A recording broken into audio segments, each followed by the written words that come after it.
नमस्कार। लोकसभा चुनाव को लेकर सबसे बड़ा ओपिनियन पोल सामने आ चुका है। आज अगर लोकसभा चुनाव के लिए 543 सीटों पर चुनाव होता है तो फिर किसकी सरकार बन सकती है, क्योंकि विपक्ष एक साथ आ रहा है और जिस कहा से अब विपक्ष के लिए महासभा होने वाली है। उससे पहले लोकसभा को लेकर जो नया ताजा विश्लेषण है ये काफी चौंकाने वाला सामने आ रहा है, क्योंकि आज अगर लोकसभा के लिए चुनाव होता है तो फिर किसे कितनी सीटें मिल सकती हैं और किस कार का यहाँ पर जिस कार से विपक्ष एक साथ आ रहा है उसी को लेकर बीजेपी ने भी अपनी रणनीति तैयार की है और एनडीए में भी अब नए दल यहाँ शामिल हो रहे हैं। और उससे पहले जो लोकसभा चुनाव है वो काफी महत्वपूर्ण माना जा रहा है। अब बड़ी बड़ी योजनाएं भी आ रही हैं और हर एक राज्य को लेकर बीजेपी नई रणनीति तैयार कर रही है। प्रभारियों को लेकर भी कई यहाँ पर राज्यों में प्रभारी घोषित किए हैं, क्योंकि अब विपक्ष एक साथ आ रहा है और जिसका से विपक्ष में बड़े बड़े नेता अब पहुंच गए हैं, जिसमें अगर बात की जाए तो काफी खलबली मचाने वाले नीतीश कुमार हो, ममता बनर्जी,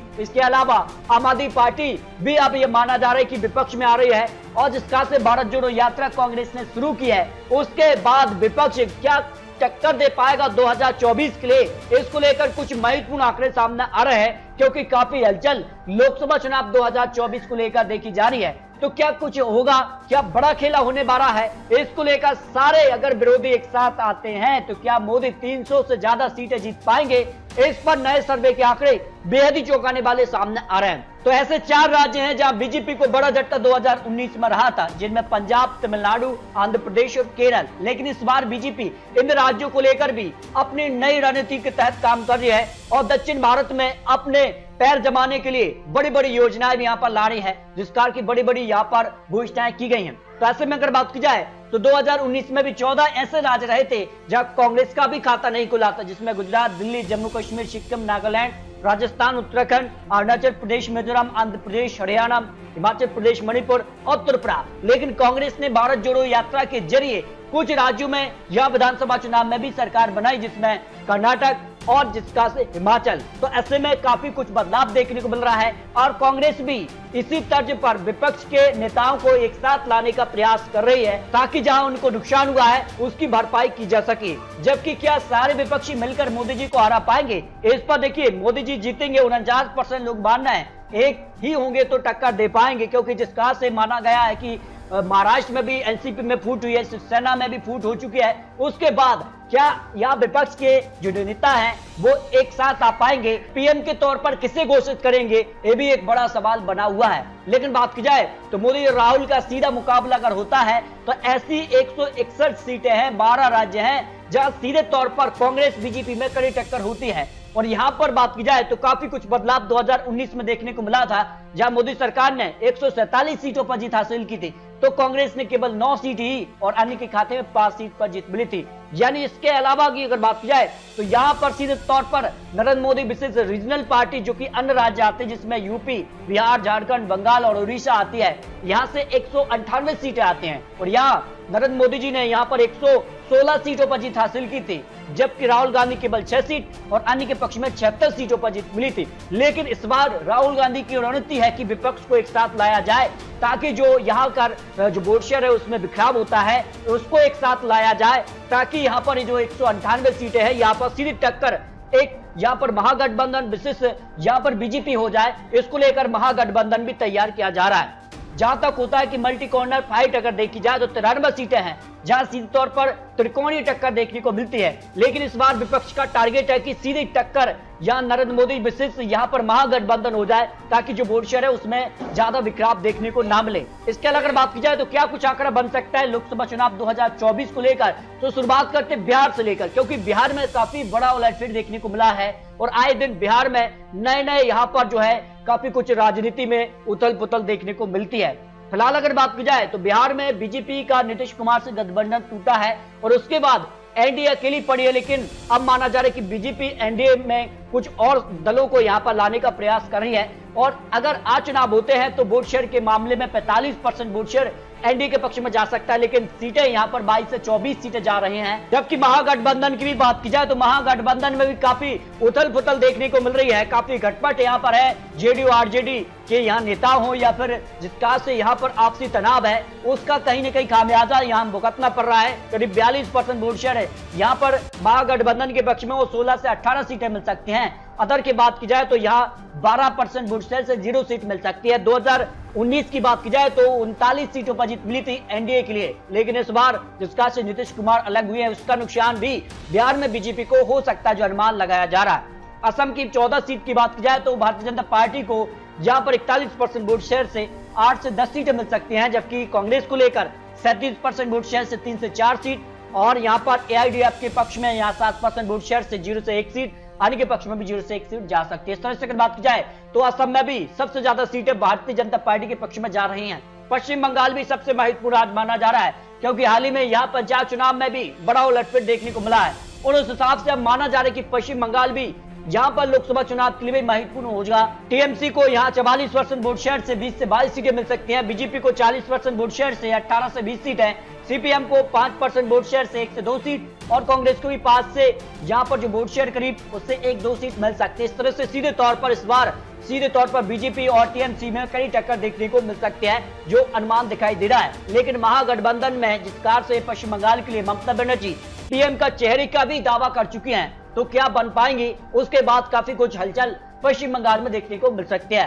राजस्थान को लेकर बात की जाए तो राजस्थान में 25 लोकसभा सीटें आती हैं, और यहाँ बीजेपी को 51% वोट शेयर के साथ 20 से 22 सीटें मिल सकती हैं।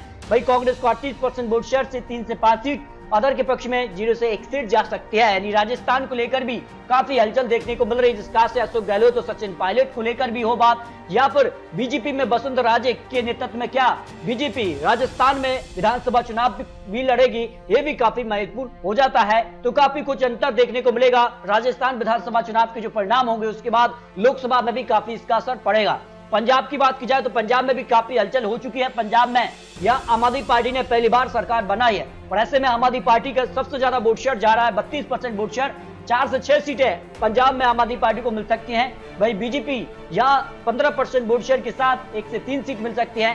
शिरोमणि अकाली दल के साथ माना जा रहा है कि बीजेपी गठबंधन कर सकती है, तो फिर यहाँ पर मामला और उलट सकता है। जबकि कांग्रेस को 26% वोट शेयर से यहाँ करीब 3 से 5 सीट मिलने की संभावना दिखाई दे रही है। इस तरह से सीधे तौर पर पंजाब में त्रिकोणीय टक्कर हो सकती है अगर बीजेपी शिरोमणि अकाली दल के साथ यहाँ पर गठबंधन करती है, जिसका की खबर भी सामने आ रही है। जबकि महाराष्ट्र की बात की जाए तो महाराष्ट्र में भी काफी उथल पुथल देखने को मिल रही है। कभी किसी पार्टी से किसका गठबंधन होता है ये पता नहीं चलता है। फिलहाल बात की जाए तो यहाँ पर काफी उलटफेर देखने को मिला है। अब तक महाराष्ट्र में 3 मुख्यमंत्री बदल चुके हैं। सबसे पहले देवेंद्र फडणवीस ने यहाँ मुख्यमंत्री बने, उसके बाद यहाँ पर उद्धव ठाकरे और अब एकनाथ शिंदे। लेकिन एकनाथ शिंदे को लेकर भी अटकलें हैं कि यहाँ पर अजित पवार मुख्यमंत्री बन सकते हैं, जिस प्रकार की अब यहाँ पर खबर है। क्योंकि अगर आयोग यहाँ पर जो एमएलए हैं उनको घोषित किया जाता है तो फिर महाराष्ट्र में एक नया मुख्यमंत्री मिल सकता है। फिलहाल अगर बात की जाए तो महाराष्ट्र का जो सियासी घटनाक्रम है उससे महाराष्ट्र की 48 लोकसभा सीटों पर भी काफी असर पड़ रहा है। फिलहाल आंकड़ों की बात की जाए तो एनडीए को 43% वोट शेयर से 24 से 28 सीटें मिल रही हैं, क्योंकि एनडीए ने जो भरपाई है शिवसेना अलग हुई है उसकी कर ली है, क्योंकि शिवसेना के कुछ बड़े दिग्गज नेता और एनसीपी कुछ बड़े दिग्गज नेता एनडीए में आ चुके हैं। जबकि महाविकास आघाड़ी 42% वोट शेयर से 18 से 20 सीटें, अन्य की बात की जाए तो 1 से 2 सीटें मिल रही हैं। यानी 2019 के मुकाबले भारतीय जनता पार्टी को यहाँ भी नुकसान देखने को मिल सकता है, जो अनुमान लोकसभा चुनाव पर लगाया जा रहा है। जबकि मध्य प्रदेश की 29 लोकसभा सीट के लिए भारतीय जनता पार्टी को यहाँ 53% वोट शेयर से 22 से 24 सीटें मिल सकती हैं। कांग्रेस 38% वोट शेयर से 5 से 7 सीट, अन्य के पक्ष में 0 सीट जा सकती है। यानी मध्य प्रदेश को लेकर भी यहाँ कुछ सीटों का सीधे तौर पर कांग्रेस को फायदा मिल रहा है। जबकि कर्नाटक में हाल ही में विधानसभा चुनाव में कांग्रेस ने बड़ी जीत हासिल की है। उसके बाद कर्नाटक में अब लोकसभा चुनाव की तैयारी है और 28 लोकसभा सीटें आती हैं, और यहाँ भारतीय जनता पार्टी को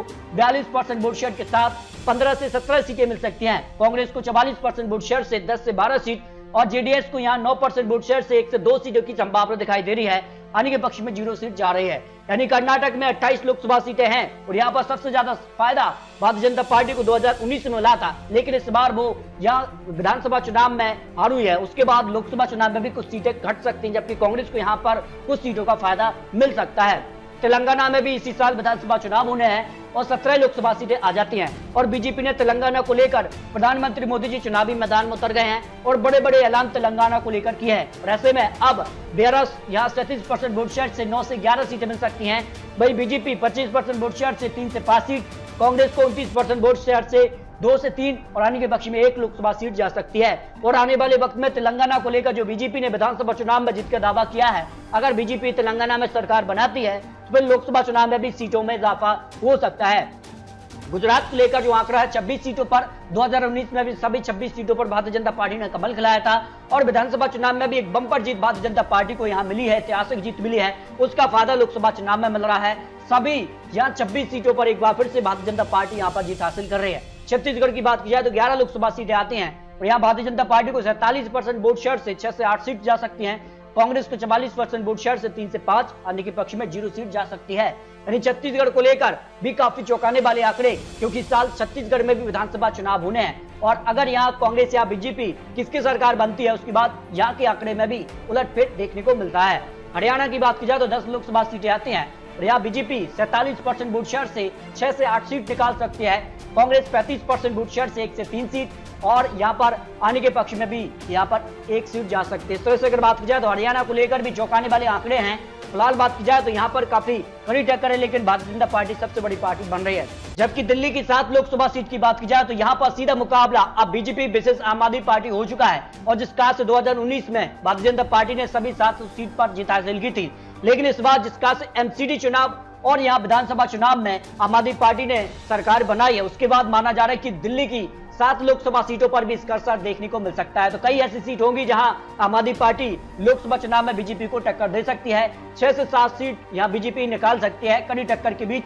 वहीं आम आदमी पार्टी को 1 से 2 सीट की संभावना दिखाई दे रही है। उत्तर प्रदेश सबसे महत्वपूर्ण माना जाता है और 80 लोकसभा सीटें आती हैं। सबसे ज्यादा सीटें उत्तर प्रदेश से ही आती है और माना जाता है कि उत्तर प्रदेश ही सबसे महत्वपूर्ण है और उत्तर प्रदेश को लेकर बीजेपी ने नई रणनीति तैयार की है। इस बार सभी 80 सीटों का दावा किया जा रहा है और हाल ही में बीजेपी ने नया गठबंधन भी किया है। राजभर पार्टी अब यहाँ पर जो है बीजेपी में शामिल हो गई है, एनडीए में आ गई है। तो ऐसे में उत्तर प्रदेश को लेकर पश्चिमी जो यहाँ पर रीजन है 27 लोकसभा सीटें यहाँ से आती हैं, तो उसको बीजेपी काफी स्ट्रॉन्ग करने में लगी हुई है।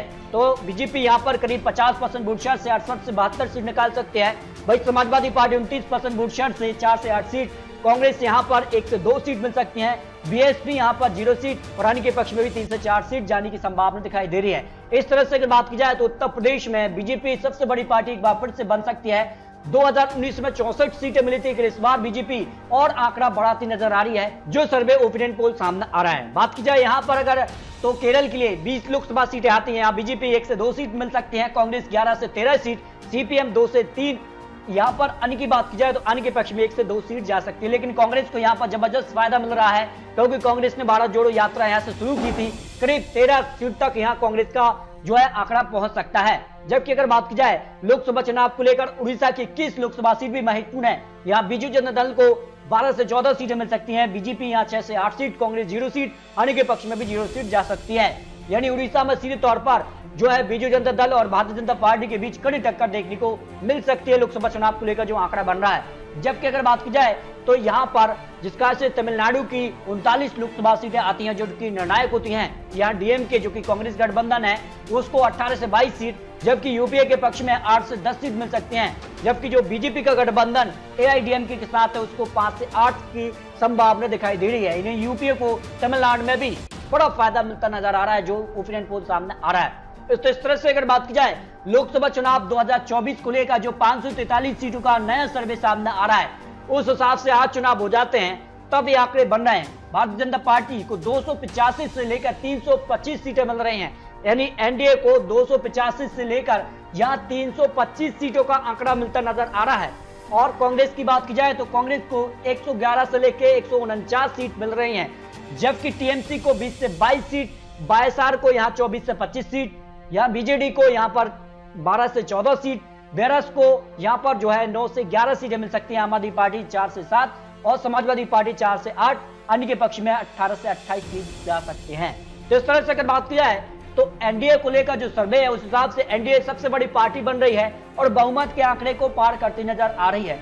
लेकिन अगर विपक्ष एक साथ आता है, जिसका से जो दावा किया जा रहा है कि इस बार कुछ और नए गठबंधन जुड़ेंगे, करीब 24 से ज्यादा जो विपक्षी पार्टियां हैं वो एक साथ महासभा में सम्मिलित हो रही हैं, उसके बाद सीट बंटवारा भी काफी महत्वपूर्ण हो जाता है और कौन पीएम चेहरा विपक्ष की तरफ से होगा ये भी काफी महत्वपूर्ण हो जाता है। तो फिलहाल आपको बता दें ये चुनावी आंकड़े, चुनावी अनुमान है, और आने वाले वक्त में किस प्रकार के गठबंधन होते हैं और किस प्रकार के ऐलान लोकसभा चुनाव को लेकर होते हैं, किन मुद्दों पर यहां पर विपक्ष चुनावी मैदान में होगा, यह भी काफी महत्वपूर्ण होगा। उसके बाद आंकड़े बदल भी सकते हैं। तो आपको क्या लगता है 2024 में क्या प्रधानमंत्री मोदी जी हैट्रिक की तरफ बढ़ेंगे?